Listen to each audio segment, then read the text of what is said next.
quickly? We can. Yep. We can do that. Let me just stop sharing quickly. Hi, Dahlia. Thanks so Hi. much for coming. So thank you. Sorry I'm late. I had all my technical problems as usual, but all good. Don't worry, we totally understand. Macau is having trouble with Teams earlier today too, so it must be one of those days. Do you want to One of quickly those test days. your slides? Sure. So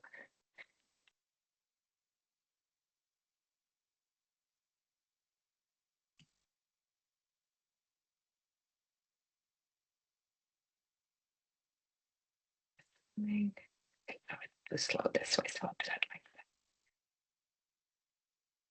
I think. Okay. Okay. Oh, but I'm going to make it full screen. Okay. You can see my slides? We can see your slides. It's in presenter view though. Yeah. Yeah, now That it better? is. Yes, now it is perfect. Thank you. Perfect. Okay, Thank you. I think we're good. Thank you. All And right. now we can go back to the poll. Okay, let me just bring that back.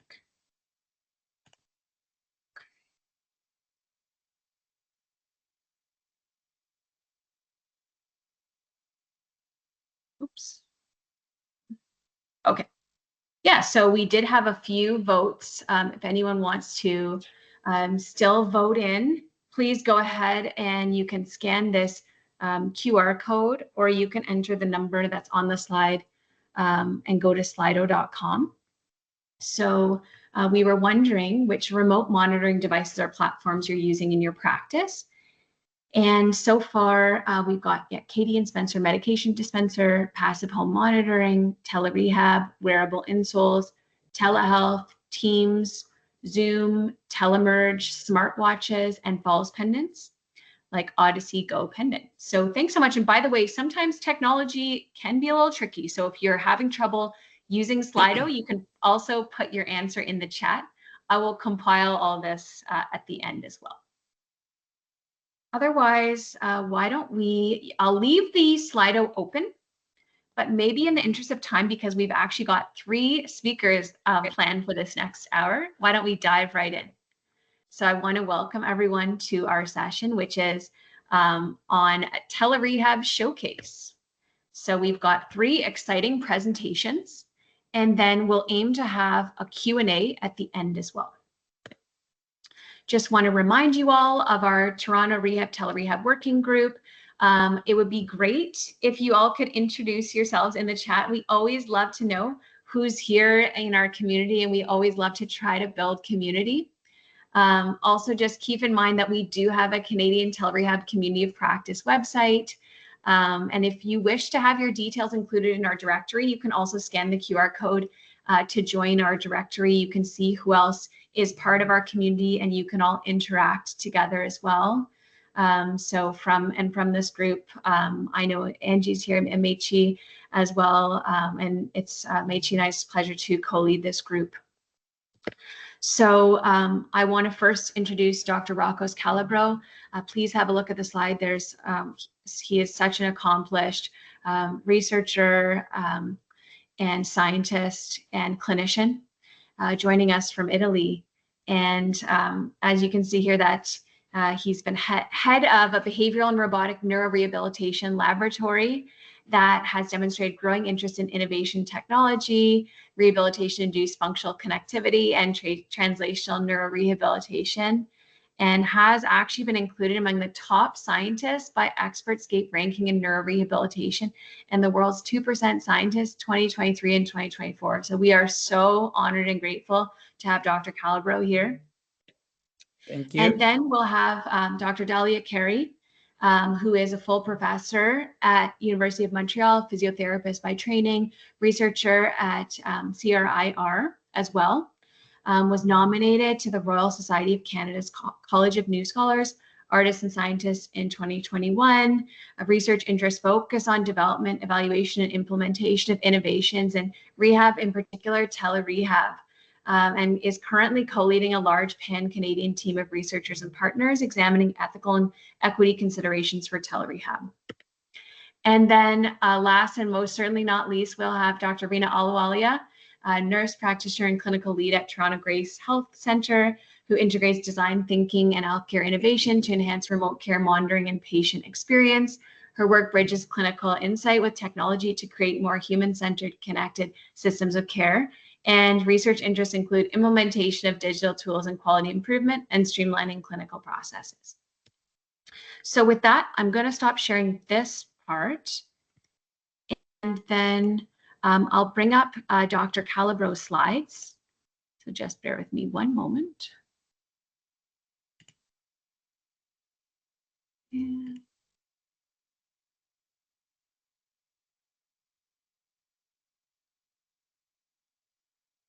Okay, so Dr. Calabro, I hope you can see your slides. Yes, yes, perfectly. Okay, Thank you for inviting me to this interesting meeting, and sorry if I have to change the program for personal reasons, so I'll do my presentation if there is some question, and then unfortunately I can join for all the time. By the way, thank you. In this brief speech, I want to share with you our experience with telerehabilitation using the virtual reality rehabilitation system, especially, and all we can do in clinical practice by applying AI to telerehabilitation. Next.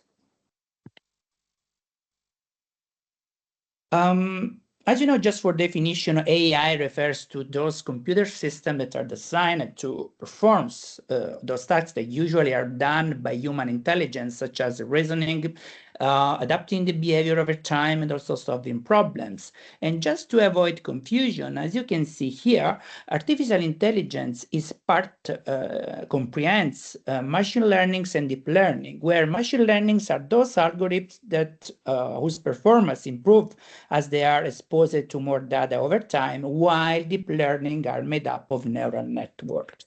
Next. And in this recent review, we have demonstrated that AI can be applied in rehabilitation, including telerehabilitation, in different ways. You can see that it can be very useful to get the right prognosis, diagnosis, just to adapt to the rehabilitation tools, but also for prediction and also for adapting therapy. In this review, indeed, we just found 8 studies that applied really till now the AI to neurorehabilitation, and it has been used to improve gait analysis and motor monitoring in patients with PD, for example. They have used for predictive models for a better guide to functional recovery after spinal cord injury or stroke, but also for improving kinematics analysis, for a better personalized rehabilitation, but also for early detection of the motor symptoms, and also to identify important non-invasive biomarkers. Next. And as we have demonstrated in this order of consciousness, we can use AI in rehabilitation for classification tasks that are aimed to assign patient to specific prognostic categories. In this review, indeed, we found that the use of supervised machine learning, such as the support vector machine, could be very useful to classify and extract diagnostic information from high-dimensional data, including, for example, MRI, EEG, and this was really able to support the clinical decision making for patients where we have limited sample, for example, in patients with severe acquired brain injury. Next. And if we want to think of the benefit of AI in rehabilitation just as a general tool, we think that it can be really useful for personalization at scale. We use, for example, machine learning models to analyze those sensor and patient-reported data, because we have to adapt the intensity, the content, and the feedback real time. And it is very important because we can have this important feedback and a greater engagement, especially during VR AR tasks. So we have more more motivation and more adherence during the home session, during the use of telerehabilitation. Also, accessibility and convenience in home-based rehabilitation is very important, but the most important benefit is for clinician support. We have to understand that we don't lose time, for example, to objectify the data. We have the possibility to an automatization of progress tracking, but also for reducing all the paperwork, so clinician can be more focusing on decision making and patient care thanks to the help of AI. Next.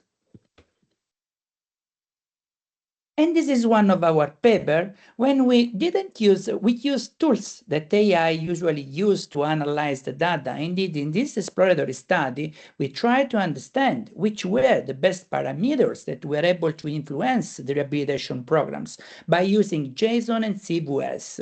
Indeed, we analyzed the data coming from 10 idiopathic patients that undergoing home-based rehabilitation with the tool that you can see at your left. And you can see there that VURAST virtual reality rehabilitation system HomeKit, by helping the patient to improve DEX 3D, reduce bradykinesia, enhance coordination, we found interesting thing. You can do the next one where we have some data.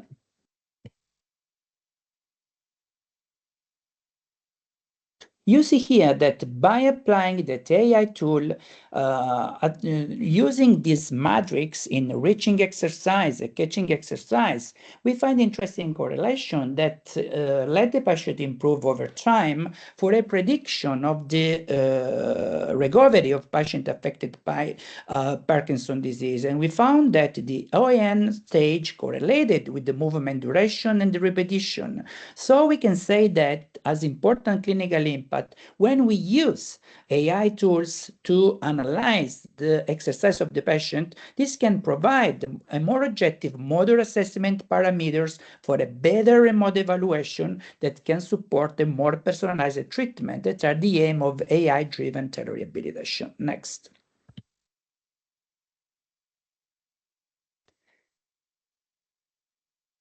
And markerless motion capture that usually is done by using new computer vision or deep learning methods is very important, because when we have to monitor the movement of the patient, or as we can see facial expression, while using marker is very tough, especially for caregiver, the markerless analysis, especially by using the TEIA 3D, that is a convolutional neural network system model, we can have a high reliability and we can perfectly monitor the patient for a better objective motor assessment, as we have demonstrated in the next paper.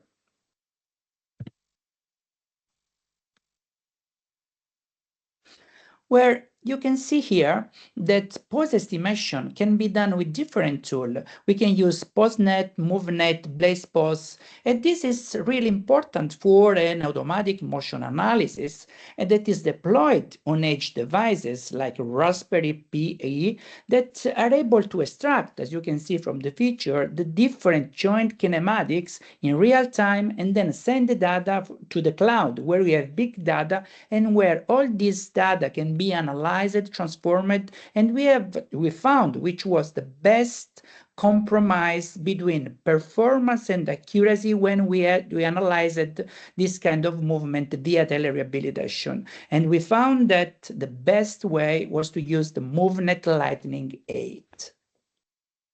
And next.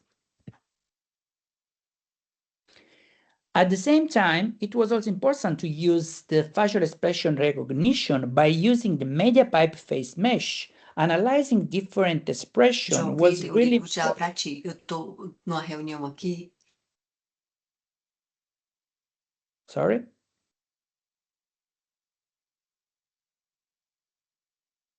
Can I go on?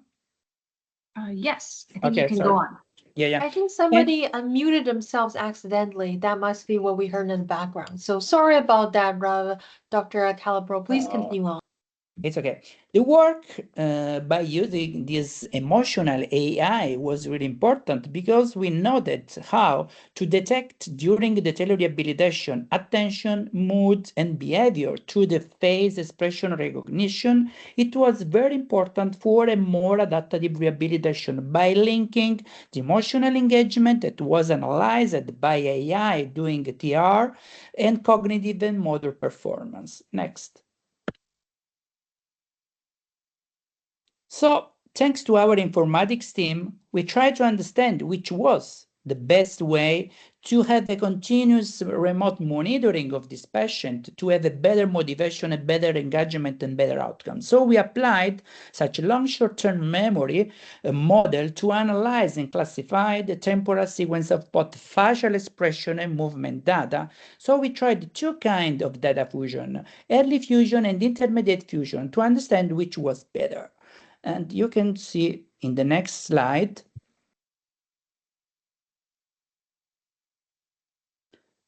that by using this AI tool, Early Fusion just combined raw feature from multiple modalities into a single vector. At the same time, the intermediate fusion indeed extracts a feature from each modality separately, but then it was able to concatenate the feature for the analysis. So we found, as you can see from this picture, that the intermediate fusion approach was superior in training the model, the AI model, to provide for a more accurate assessment by combining both emotional response and physical movement. What does it mean? It means that if we want to monitor the patient while he's doing rehabilitation and we want to be sure that he is going to have better outcomes, we can analyze the movement by this kind of intermediate fusion and analyzing both the movement and both the emotional response. Next. Then, if we work with AI, which can be the main challenge and ethical problems? Of course, one of the main problems, I don't know in America, but especially in Canada, in Italy and Europe, we have really privacy protection data problems. So we have teams should use hand-to-hand encryption while we use AI, protect storage of data, run regular security audits, and so on. But we have at the same time also to ensure the data quality by training the system with diverse training data and just to have a regular bias check. And another problem that we have, especially in more remote areas, is to try to overcome the digital inequality. Indeed, we should use mobile-first design, affordable hardware, because sometimes they can be really not so cheap. So we can use with different kind of patient and try to work on every kind of neurological patient. And then, of course, another problem is the clinical reliability. AI should be a support. We can think that it's just something that can replace men. We need AI like a support, and people should understand that never artificial intelligence can replace rehabilitation treatment, but this is just a way to speed up the rehabilitation and to improve the rehabilitation, but not overcome clinician. And in my next slide, among what we try to understand, which can be the future of AI-driven rehabilitation, you know that artificial intelligence is going to transform data-driven, adaptive, patient-centered ecosystem in rehabilitation, but I think in rehabilitation in general. So maybe future development should be to have the possibility to have a fast connection support, so to have a better real-time assessment, a better adaptive and explainable AI that can learn continuously from the error and adjust therapy to the patient continuously to help clinician for the best decision, as well as of the Internet of Things medical ecosystem to the improvement of the use of both wearables and home sensor, as well as smart exoskeleton. But what we have to think that the artificial intelligence will help in better personalized treatment, especially telerehabilitation, by combining different data, including maybe neuroimaging, genomics, and to have a more precise intervention for a better treatment of the patient, especially when we use telerehabilitation. And thank you for your attention. Thank you so much, Dr. Calabro. That was wonderful. A really interesting overview and lots for our group to think about. So now I know that you won't be able to stay for the discussion at the end. So I wonder if we could take just 2 minutes in case there are any burning questions for Dr. Calabro before we go on to our next speaker.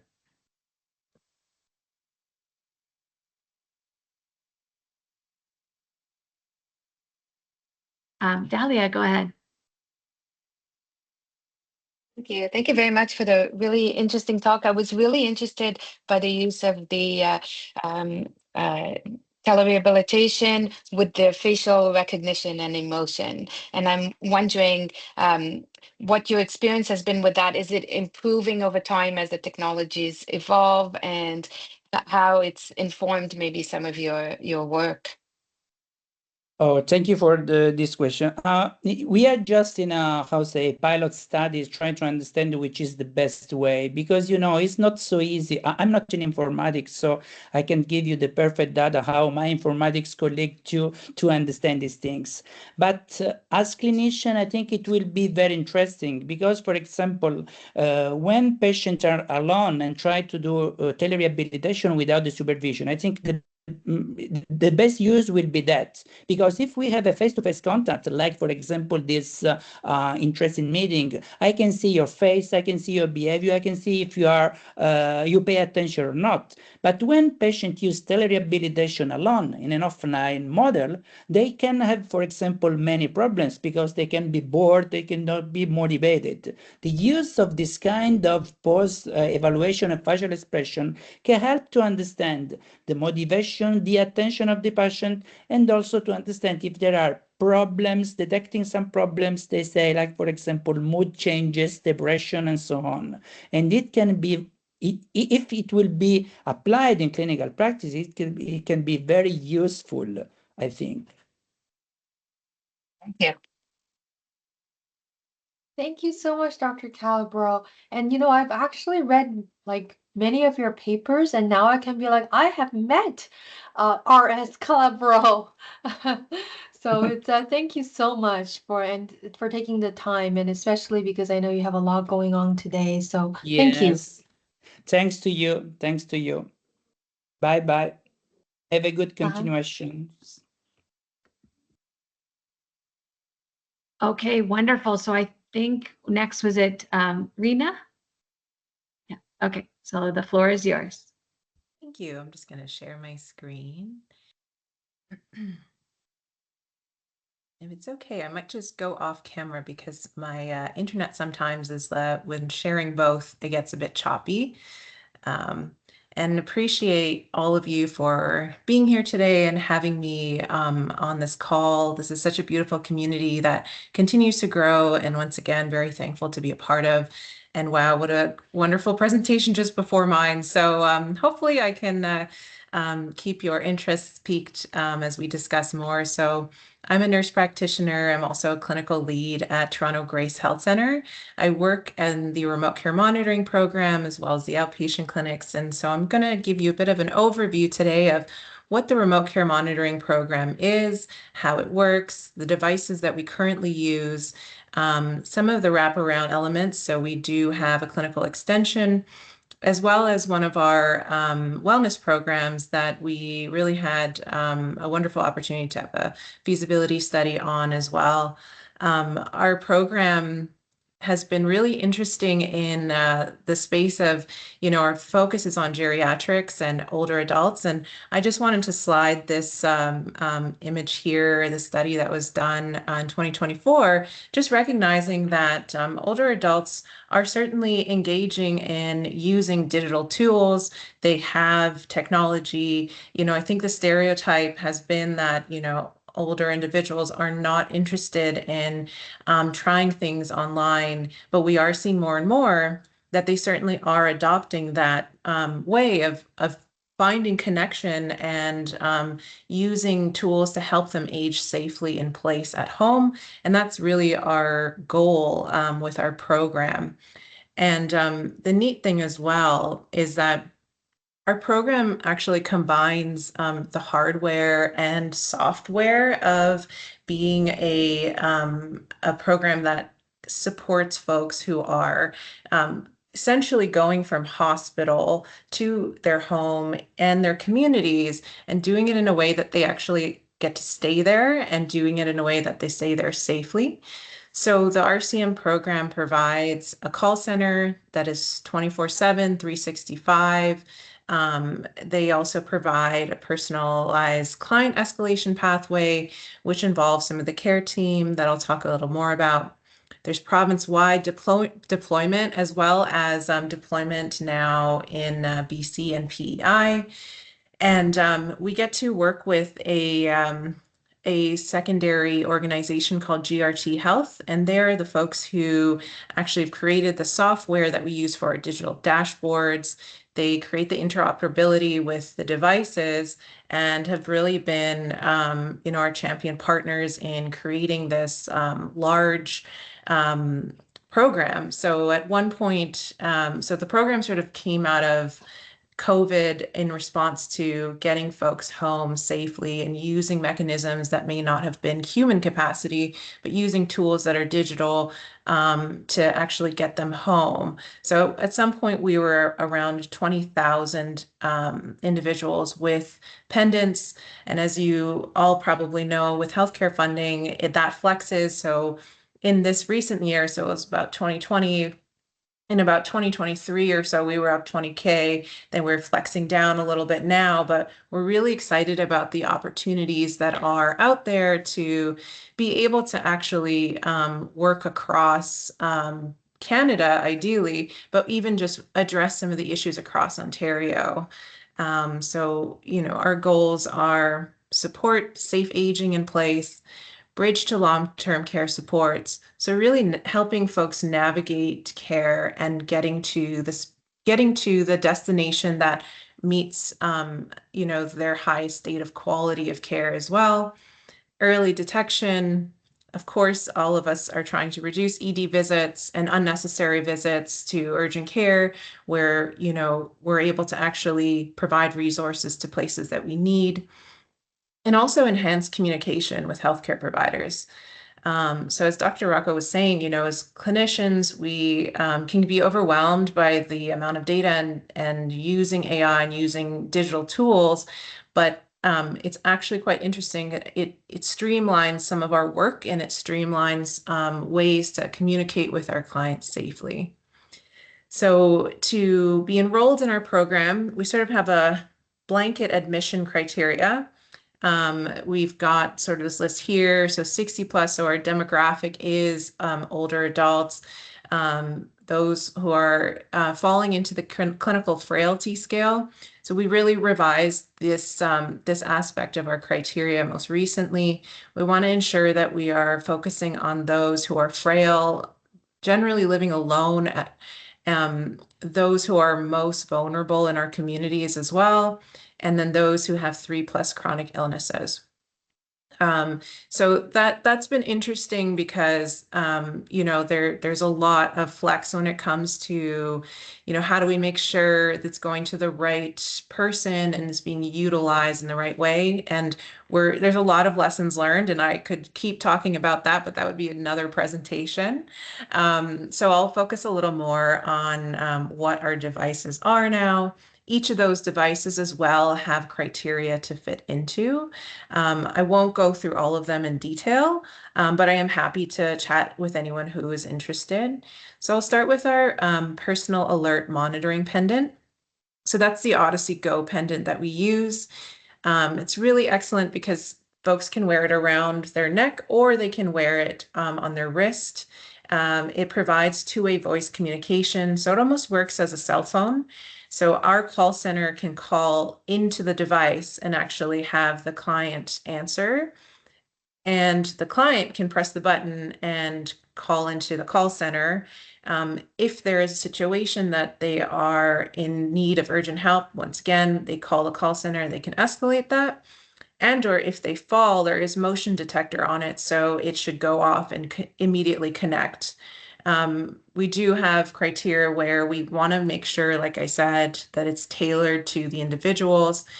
So our pendants are kind of our key device that we have deployed right now, and I'll chat more about the other ones, but we focus on individuals who have recurrent falls, living alone, sufficient hearing and vocal abilities as well. We do recognize that the device requires fine motor skills to press the button, but you know, as long as individuals can do that, it's really an amazing way to just connect to help right away. It's also waterproof, which is worth mentioning because it can be used in a shower. It can be used, you know, there's situations that it might get wet or moist. It should still be functional in those situations as well. The other neat piece of it is that it's geofencing capabilities. So if there are individuals who have wandering risks, you can actually track those folks and have a perimeter set up.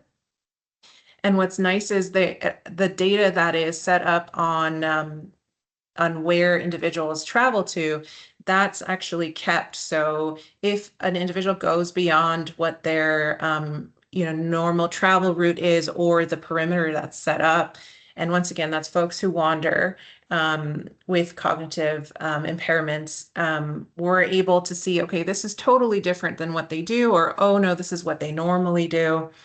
And I did want to share a quick story as well. We have partners with Toronto Paramedicine as well as Toronto Police.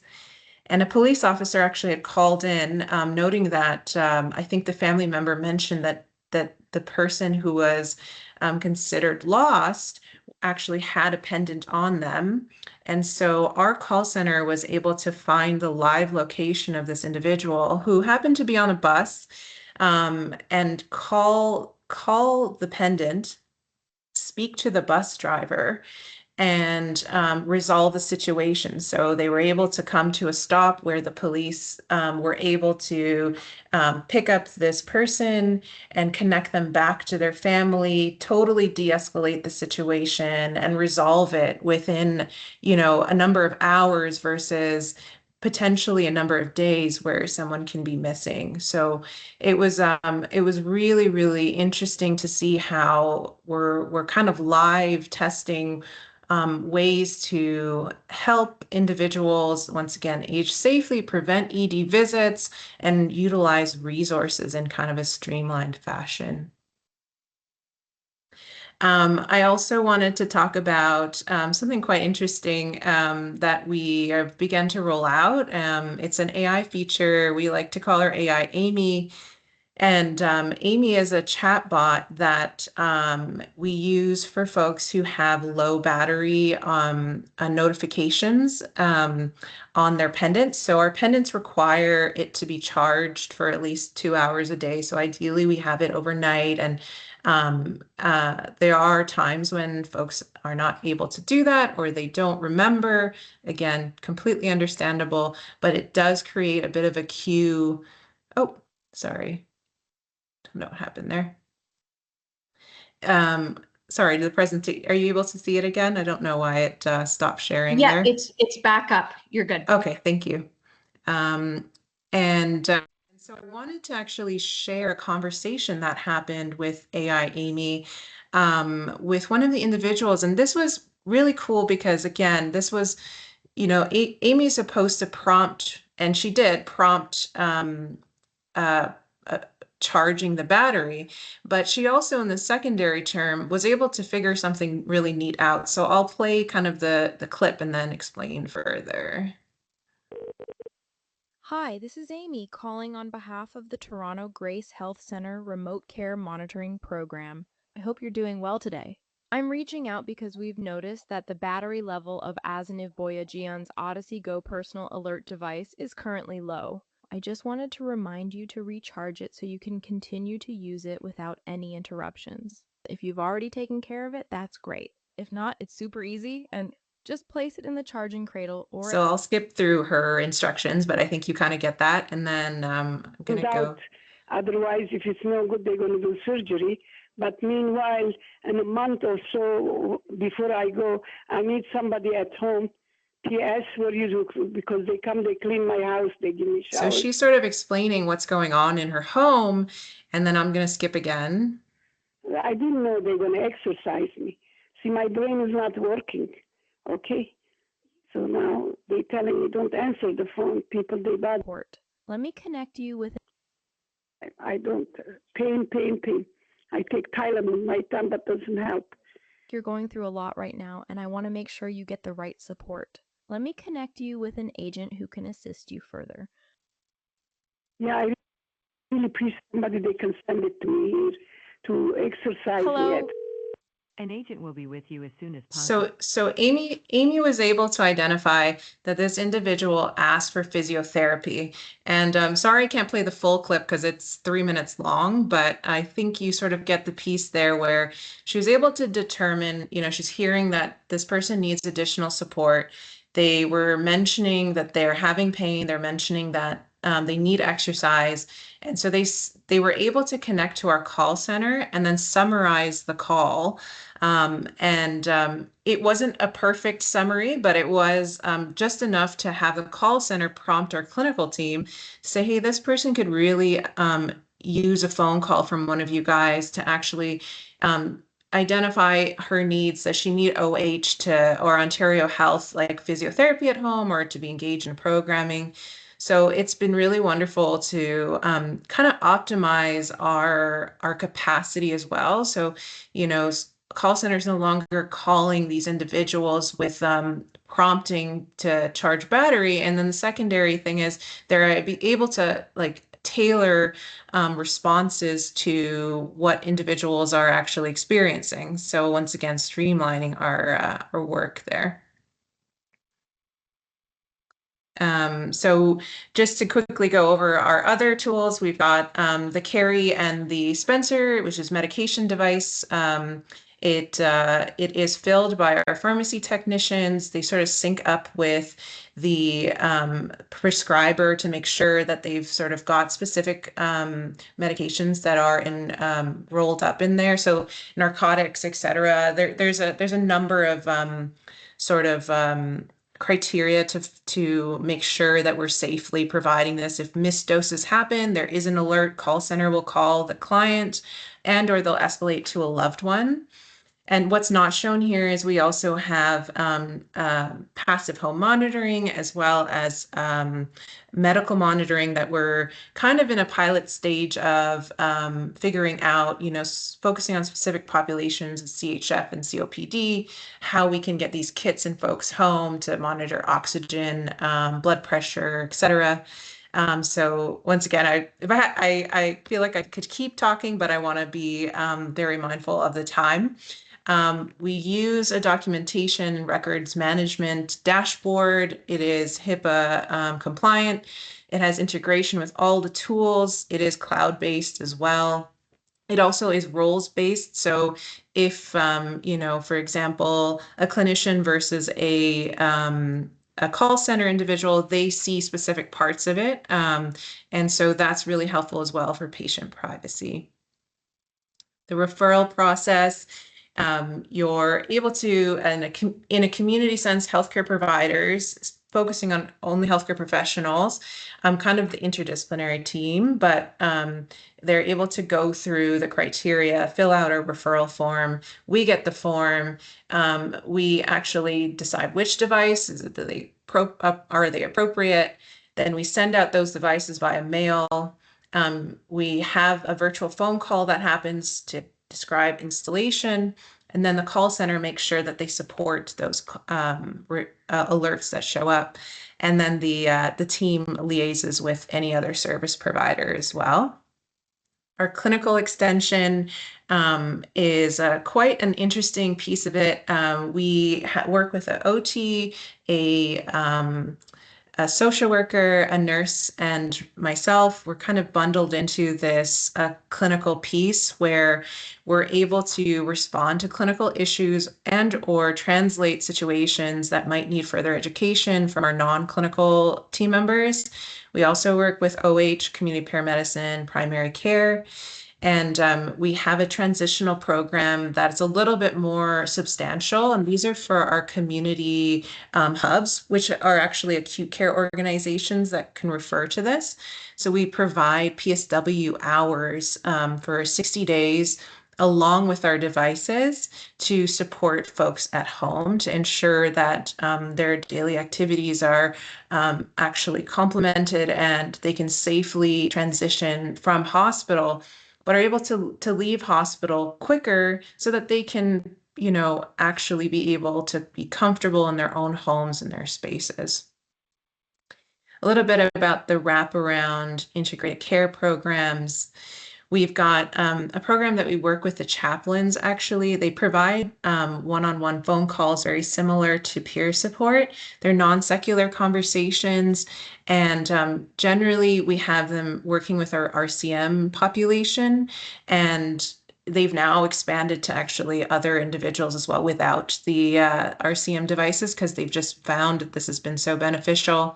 It's really just supportive conversations to help folks going through challenging times in the transition home, or pretty much anything. It's just a warm conversation that we find really brings that human touch to the program.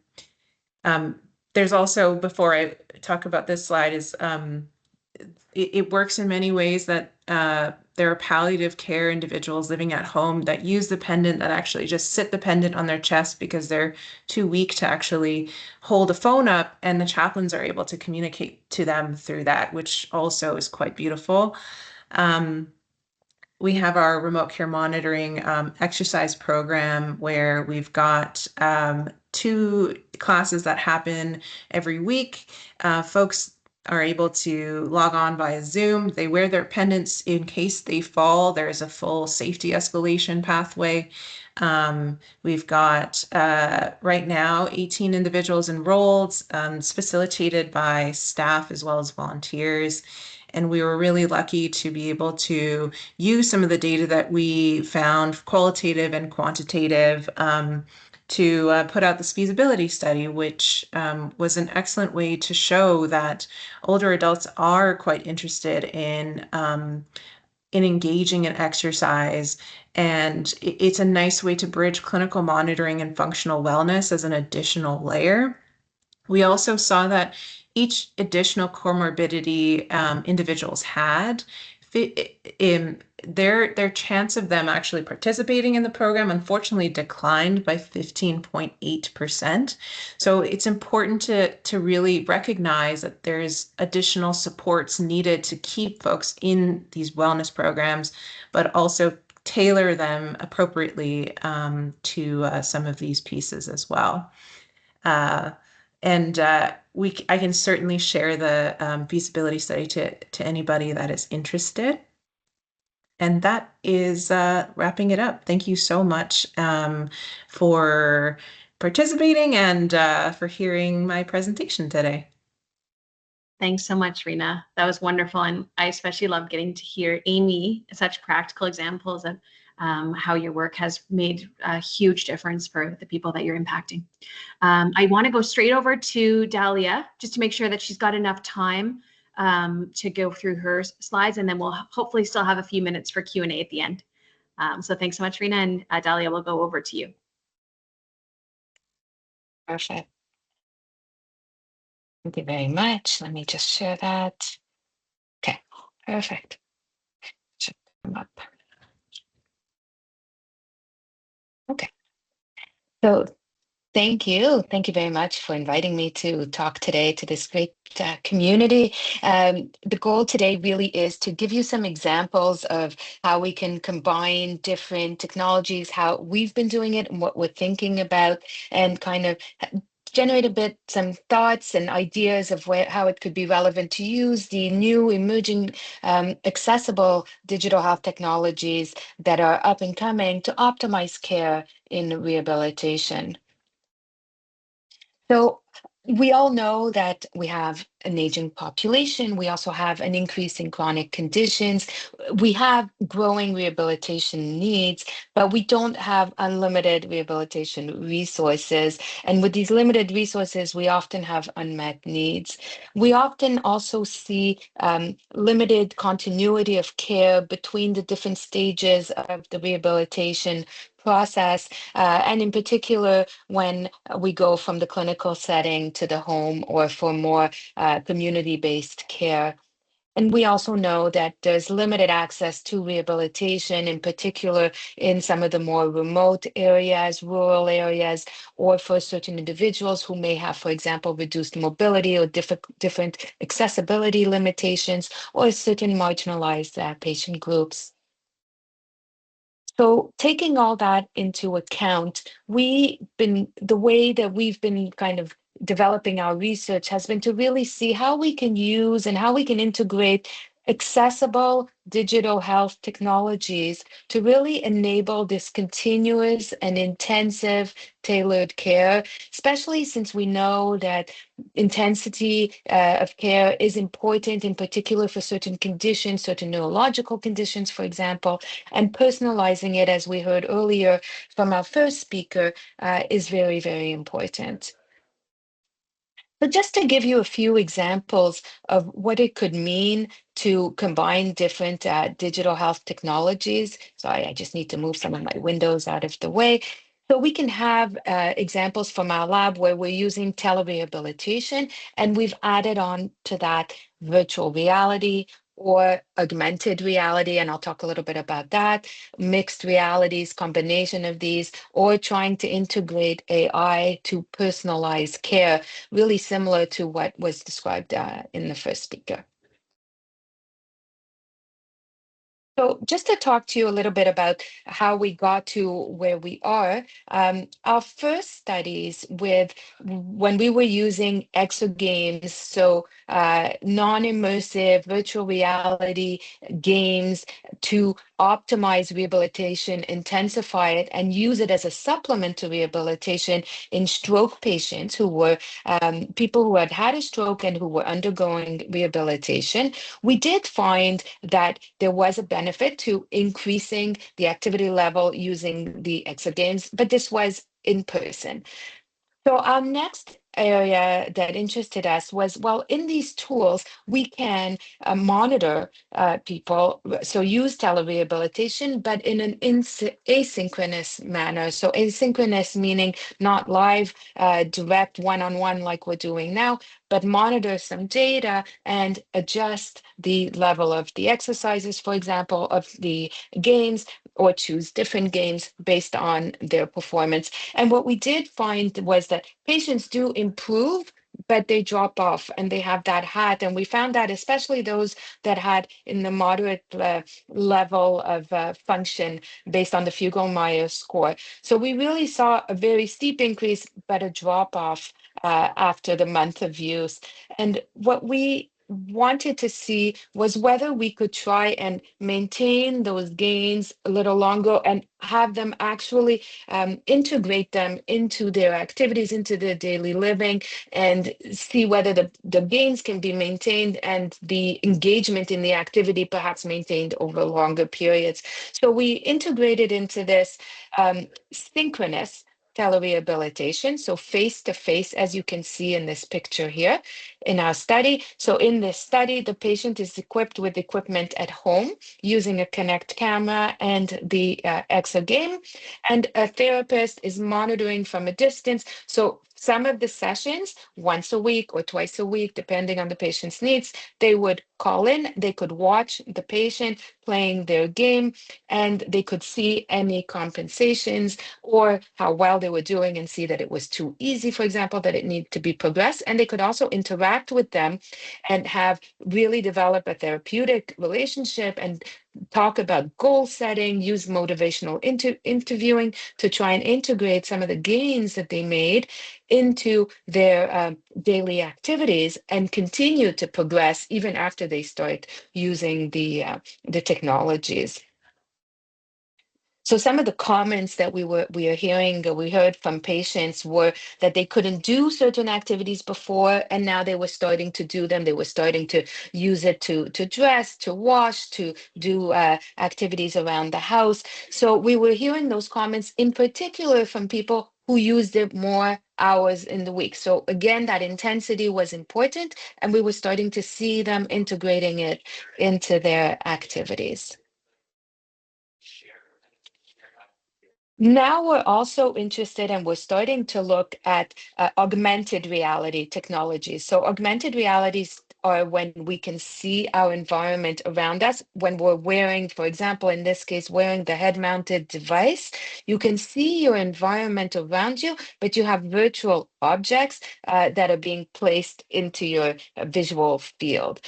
So we are interested actually, and this is up and coming, in seeing how we can use augmented reality, which allows repetition again and intensity, but use it from a distance. So again, with that remote monitoring using telerehabilitation, to see what they're doing, to see the activities and how they're doing them.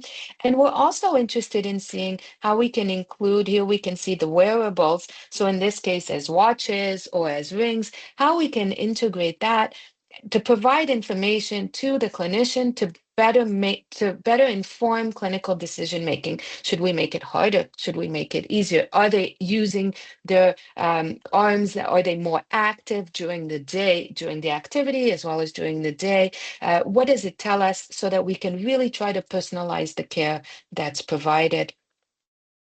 We're also interested in seeing, can we use it with immersive virtual reality, but now with some of the newer technologies that are coming out, where we have the exogames on tablets, on usual common computers that can be easily set up in a patient's home. Can we integrate that with the wearables, again, with the telerehabilitation? Can it inform the clinical team? Can it inform the clinician in decision making, again, around the care, always with the goal of optimizing care for with and for the patients? And the newest area that we're starting to be interested in, which kind of makes a link to our first speaker, is how can we integrate AI into this? So with a lot of the data that's being collected during these activities, and as well from for example, the wearables, and just the patient characteristics, enjoyment, etc. How can we really optimize care? How can we choose the gains, the levels, the intensity of treatment needed, reducing it, increasing it based on how they're doing, pain levels, fatigue, enjoyment. And that's why I was particularly interested in the first speaker speaking about the facial recognition, whether that could be one of the data that's integrated in these AI algorithms. So in this project here, we're working with the engineers and researchers in rehabilitation to bring everything together through some funding that we've gotten through one of the cluster groups, Inter. So just to thank you very much for your time, for your attention, and for inviting me here. And maybe this sparked a few ideas, thoughts that you could use in your settings. Thank you. Thank you so much, Dalia. What a great presentation. So many really cool innovations that we've seen in this last hour. So we do have a few minutes for questions and discussion. By the way, there's been some great activity in the chat. Kelly was asking a question to Rena about medication dispensers. And thank you, Rena. I see you've put a really detailed, helpful answer. So do have a look at that if you're interested, community. So now, what questions do you have for either of the speakers? And by the way, if you have questions for Dr. Calabro, you can also put them in the chat or email them to me, and I'm happy to liaise with him to get your questions answered. He was most happy to do that at a later date.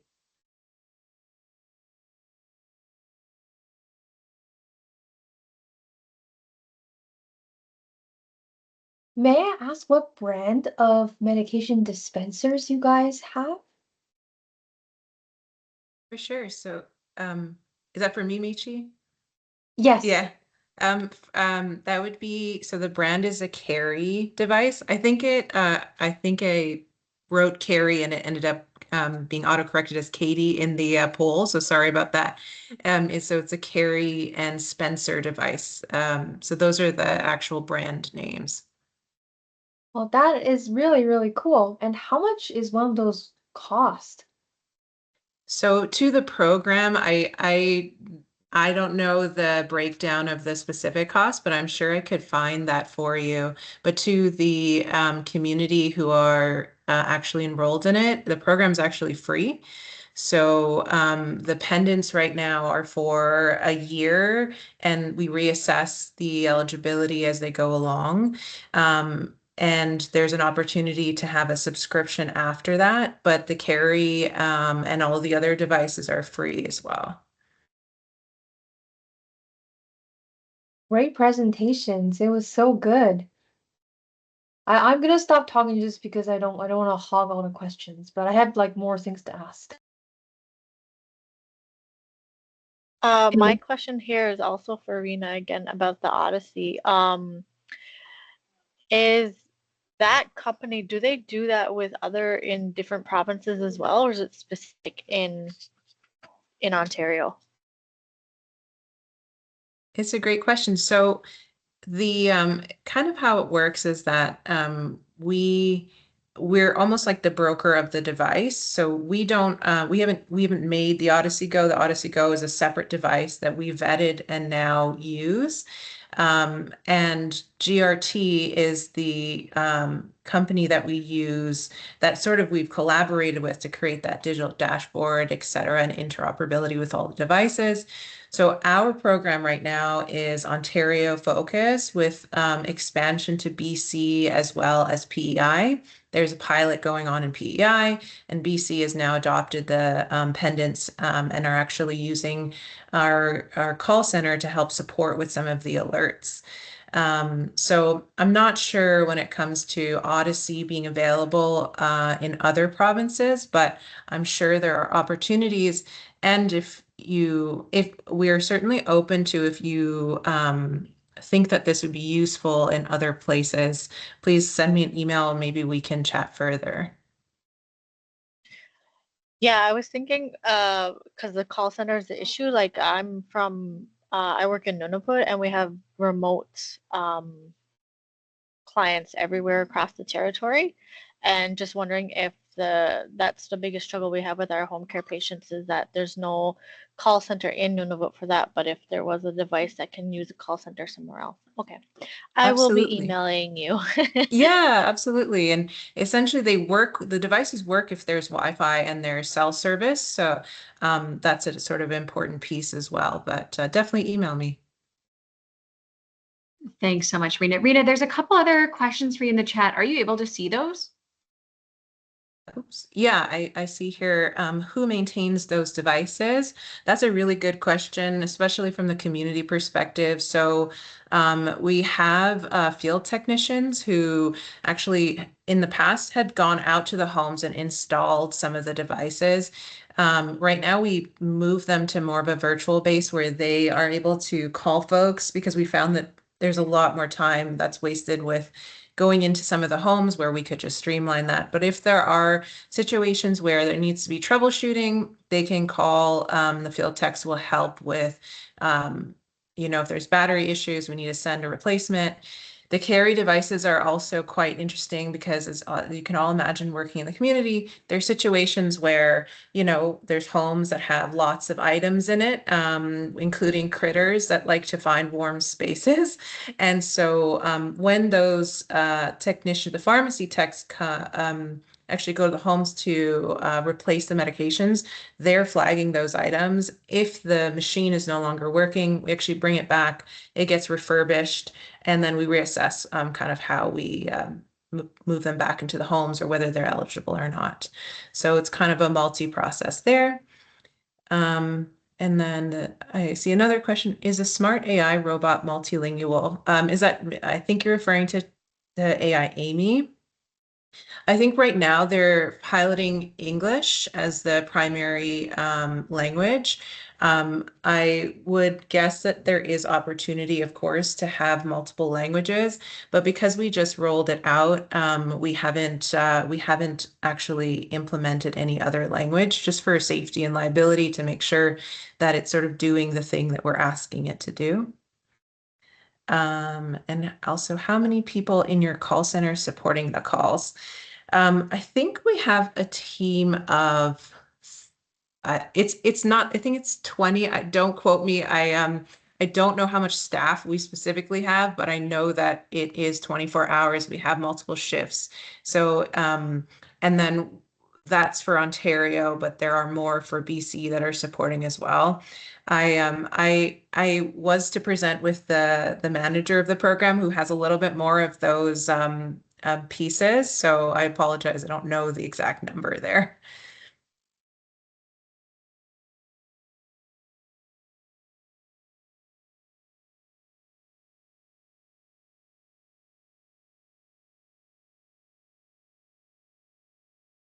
All right. Well, thank you so much to our three presenters for these wonderful presentations. I know we're over time, and probably many of you have other meetings and patient care to get to. So just want to thank you for all of your participation. I do just want to leave you with our evaluation. If you can take a quick moment to fill this out before you go today, because we do really appreciate it. We use your feedback to improve our sessions. Please reach out at any time if you want to connect. And also just to remind you that you should have a save the date for our next meeting, which is February 9th. So we'll look forward to hearing from the Rehab Robotics group at U of A, and also to having a roundtable discussion about where we've been in our COP so far and where we may want to go as a group. So wishing you a wonderful weekend ahead, and thanks so much, everyone. Thank you so much. Okay. Bye.